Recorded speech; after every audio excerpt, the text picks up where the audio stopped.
আসসালামু আলাইকুম। আপনারা দেখতে পাচ্ছেন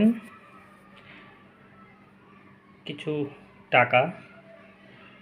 আমরা সবাই জানি 1 টাকায় তীর হরিণ পাওয়া যায়, সেই 1 টাকার নোট।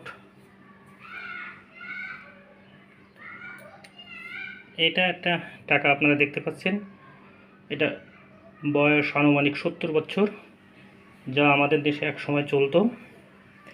এটার টাকাটা সম্পূর্ণ রূপার টাকা, পাকিস্তান পিরিয়ডের। এই টাকাগুলো লাল কয়েন, বাংলাদেশে সবাই চেনে। আপনারা দেখতে পাচ্ছেন এটা একটা সাদা কয়েন।